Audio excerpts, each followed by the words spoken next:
Bonjour Juliette Dumas, Bonjour Nathalie. et bien merci d'être parmi nous aujourd'hui et de partager avec nous ta passion. Alors quelle est-elle? Dis-nous. Ma passion, ce sont les émotions. Comment apaiser les états émotionnels?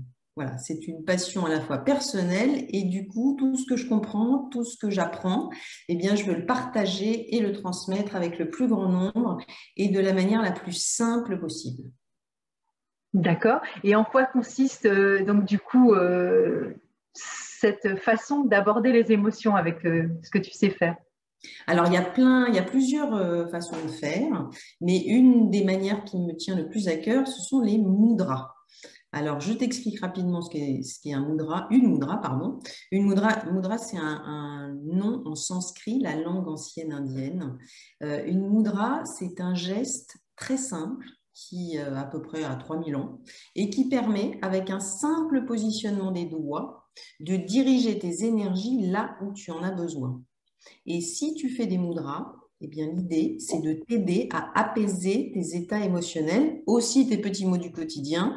Mais moi, ce qui m'intéresse par-dessus tout, c'est comment j'arrive à, en dirigeant mes énergies, à apaiser ces émotions, et notamment les émotions négatives et désagréables, comme la colère, la peur et la tristesse.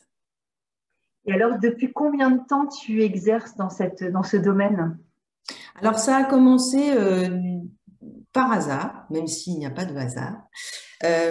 En fait, j'ai écrit un livre qui s'appelle Une minute par jour pour sentir le soleil, même s'il ne brille pas.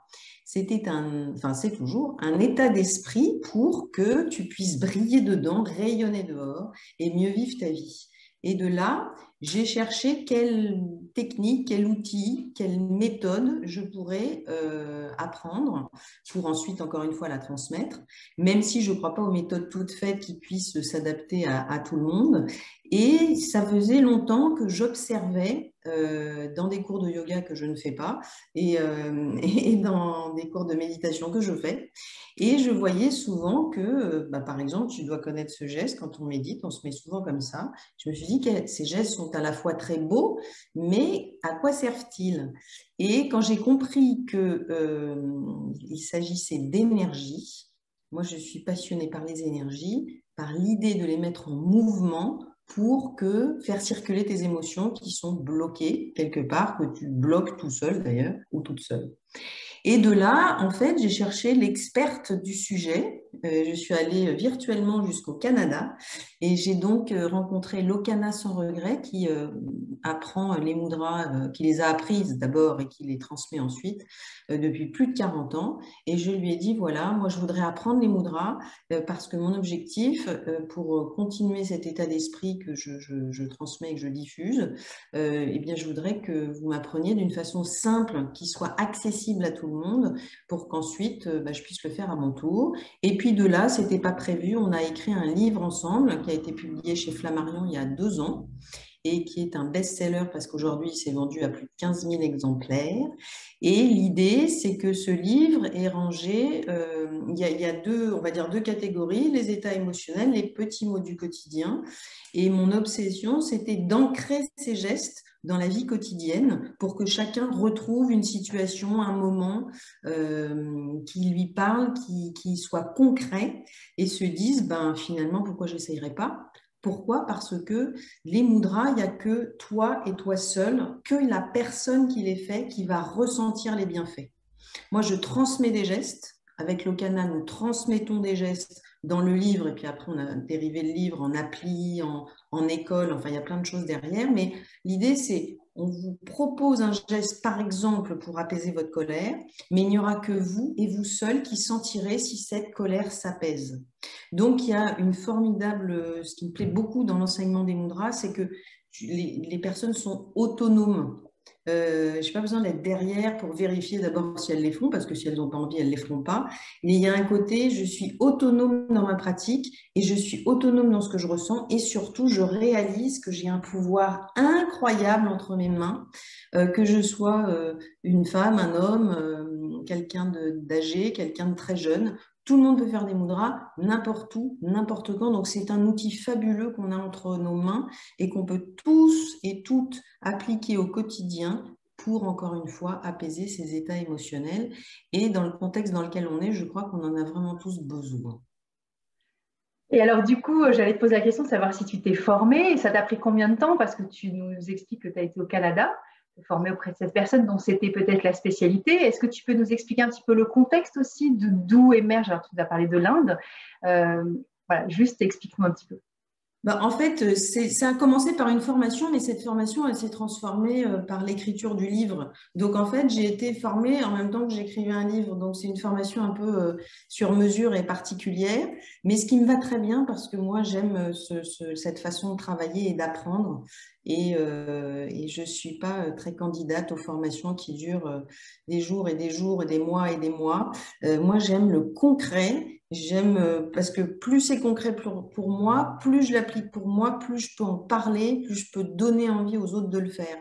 Donc, mais aujourd'hui, on a créé la Mudra School pour en permettre aux coachs, aux thérapeutes, aux professeurs de yoga, aux enseignants, aux personnels soignants, à qui veut, d'intégrer ces gestes dans leur pratique, dans leur expertise, pour continuer le travail quel qu'il soit.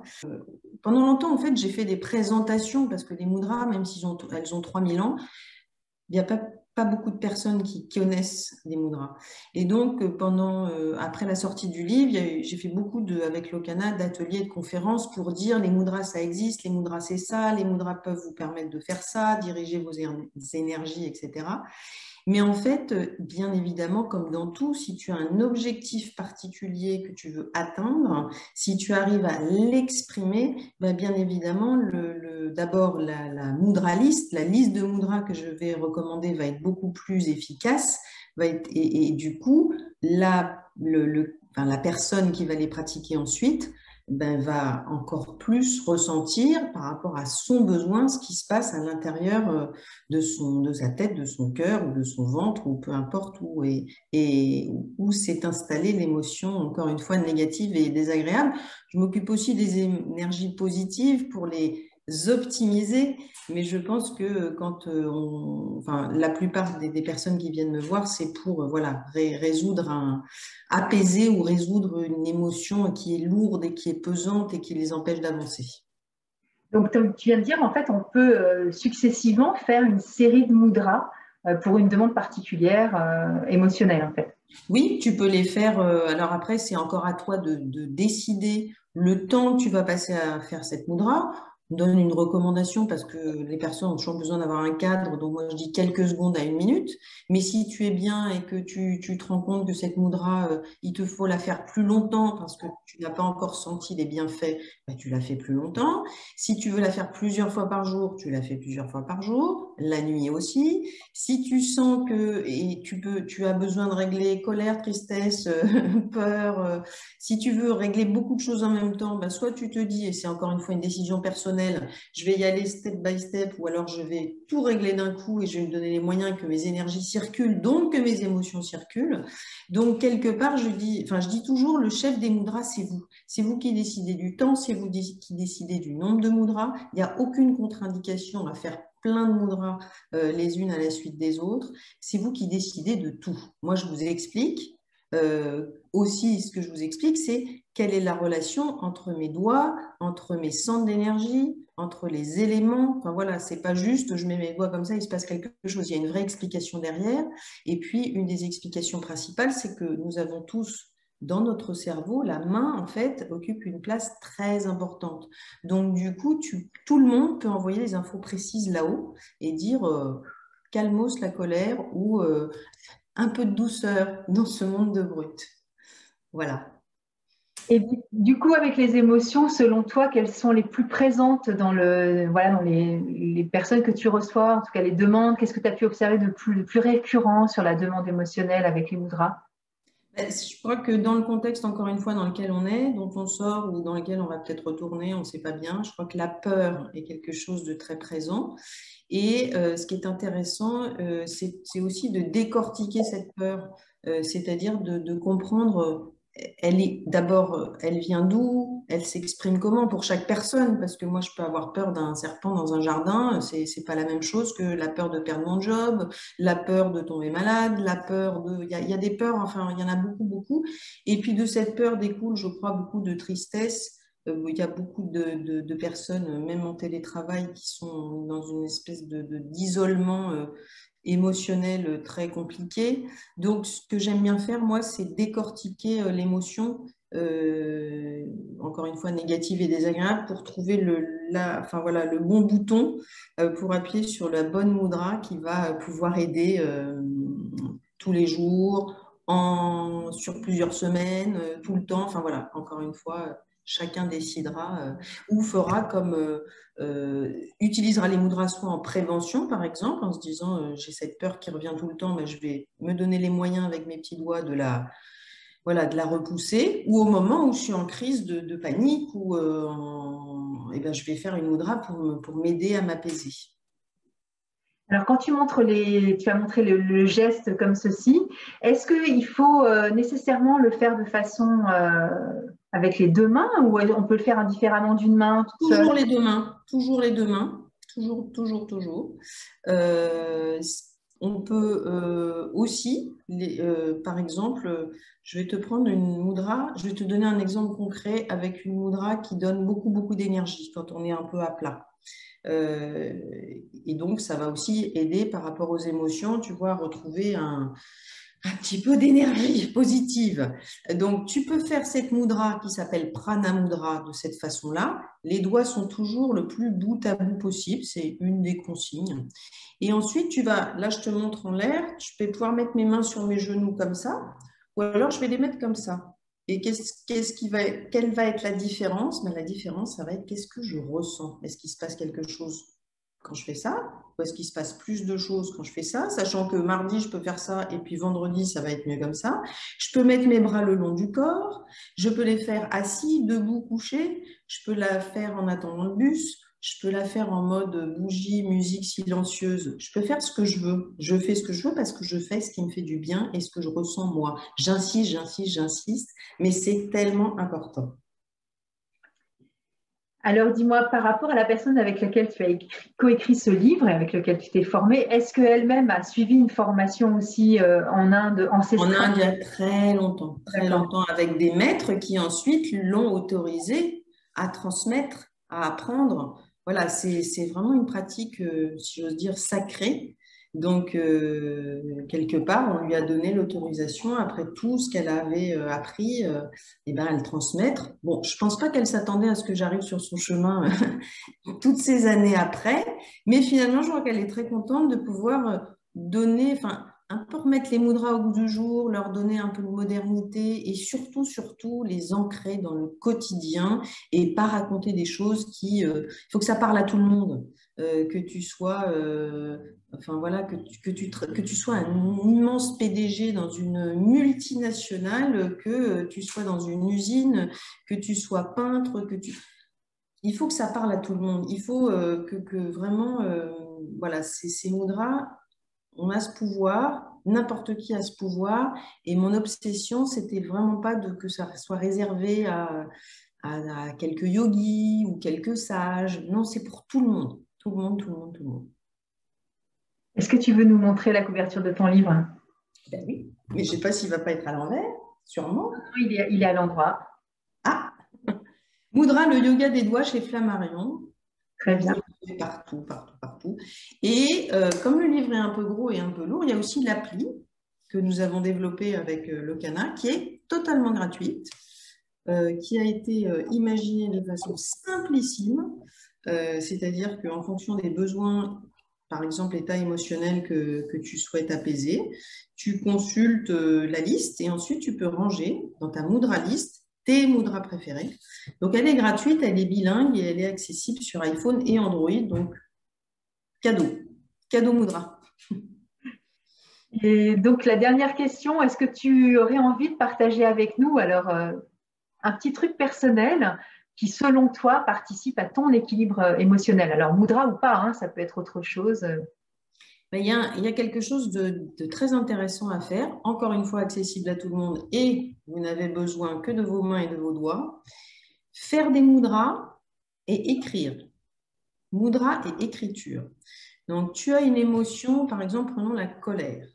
Tu es en rage, il y a le feu à l'intérieur, tu as envie de tuer tout le monde et de te tuer aussi par la même occasion, tu as envie de te mettre des claques. Enfin, c'est trop fort, il faut que ça sorte. Donc, tu vas faire une mudra qui est celle-ci, le temps qu'il te faudra, le nombre de fois. Donc, tu mets ton pouce à l'intérieur de ta main, tu mets tous les autres doigts dessus, tu le fais avec tes deux mains, tu mets ensuite tes mains comme ça sur tes genoux, ou comme ça, ou le long du corps. Et une fois que tu as fait cette mudra, tu écris ta colère. Et que tu sois un grand écrivain ou pas, que tu écrives, que tu n'aies rien écrit depuis le bac de français, ou que tu écris, et encore un test encore mieux à faire, tu écris ta colère, tu fais la mudra pour apaiser ta colère, et tu réécris la colère pour voir la différence entre les deux. Ça peut aussi te permettre de sentir physiquement si ta colère s'est apaisée, et aussi de voir si sur le papier, tu es toujours dans le même état, ou si le feu s'est éteint, ou s'il n'y a même plus de braise d'ailleurs. Donc voilà, ça c'est quelque chose que je fais très souvent. Et tu peux même imaginer, par exemple, si c'est une colère vis-à-vis d'une personne, ton patron, ton mari, ta femme, ton voisin, tu peux lui écrire. Ça ne veut pas dire que tu vas lui envoyer ce que tu as écrit, mais tu vas lui écrire pour que ça sorte. Moi, je pense qu'il faut que les émotions sortent et qu'elles soient aussi apaisées en même temps. Donc, en fait, on se donne les moyens de mieux vivre sa vie. Et alors, c'est pas dompter ces émotions, c'est les extérioriser, en fait, et puis les apaiser ou c'est pas contrôler non plus. C'est subtil, mais je pense que tu comprends parfaitement ce que je veux dire. Voilà.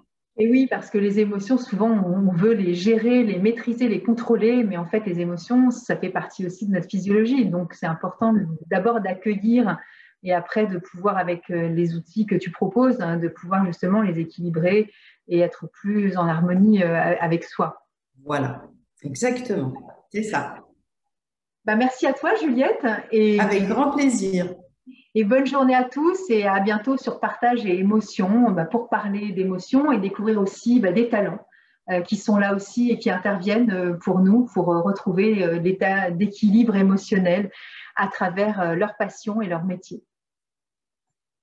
Au revoir, Juliette. Au revoir Nathalie, merci beaucoup. Merci à toi.